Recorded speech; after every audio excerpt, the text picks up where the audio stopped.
So we move on. In terms of injuries, etc., how has the international break been in the positive sense with regard to recovery? Just my last bit. George would have loved to have played in this game. Of all the two fixtures that are on the horizon, yeah. Definitely. He would have loved. Yeah. He would have loved Leeds United away. So we have to channel that. So that's the last of that. I get that. Everybody's come back. Toots is back in this morning, so we've had positive reports on that. He's travelling back. Got through the game. Everybody's got through the game, so no issues, no injury issues at all. So we are as we were going into the Luton Town game. What is it about Leeds United then? For every other Yorkshire club but Leeds United. Well, I think when you come from Sheffield, it's not our style. It's not Sheffield United, Sheffield Wednesday. It's not Leeds Man U. It's not Man U, Liverpool. It's not that, but there is that edge. I think we've always felt that we're maybe in their shadow a little bit, and football-wise, with what they've achieved as a football club, maybe it would have been a little bit different if there was one team in this city, but there isn't. There's two big teams, and there's obviously a huge team in the city of Leeds. So I think we've always felt that maybe as natives of Sheffield that we're in the shadow a little bit.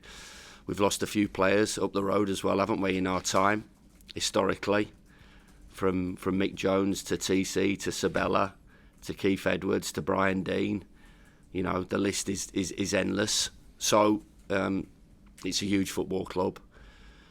Over the last 4 or 5 years, we've maybe gone down the same path as well.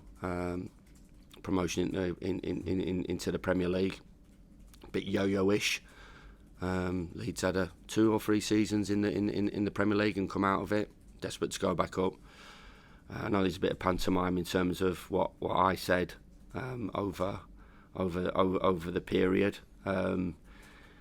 Maybe not the wisest words when you've just got promotion and you're about 3 or 4 hours in terms of the celebrations. So they'll hold that against me personally, but that's listen, it's not an issue for me. I respect and know what a huge club that is, and what a massive challenge we've got on our hands on Friday night. Talked about, rightly so, that they're favourites to win the division. I'm not trying to pile anything on them. They'll know. All their fans will know they have to go up. They need to go up. They possibly should have gone up last year, but they didn't. But it's early in the season, 9 games in, so nothing's defined by what the result is on Friday night. But we'd like to go there and carry on the consistent form that we're in.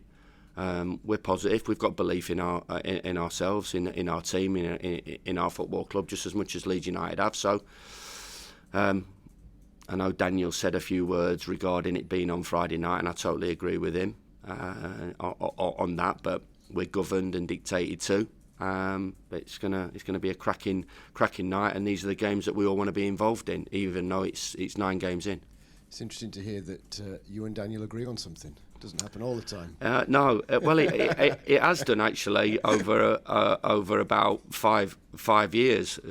First meeting didn't go very well, but after that, I find him tremendous company, and his record speaks for itself. So yes, Leeds United now. Obviously, they've only lost 1, but they've had their moments, their wobbles, haven't they? So how do you characterise how they are doing? No, the squad is a fabulous squad, littered with top players. I think the chief exec's gone on record and saying it's they've invested in the team. It's the highest budget on the history of Championship football. So I think that goes to show. I think that's a quote as well. So I'm not trying to wind anybody up, but that's come out of the chief exec's voice. So that shows you that they expect to be up there and expect to go out of the division. So then you look at the players that they've got. I know they sold some players in the summer, some big players, but they've brought some really good players in as well, and retained a lot of the players. So fabulous squad, best squad in the division, and it's going to be a big challenge for us. Early season form, as we all know, is a little bit unpredictable. They've had some big injuries to Ethan and to Gruev, the midfield player, and some others as well, which has knocked them back. But the reason that they invest in their squad is because they can deal with the injuries, and they have to deal with the injuries. And the players that come in, whether it's Rothwell, whether it's Aronson, whether it's Tanaka, the Japanese international. There's some good players that come in. I expect Solomon and Dan James to be back as well. So, all these players are proper players that have majority of time applied their trade in the Premier League, and that's where they'll look to get back in.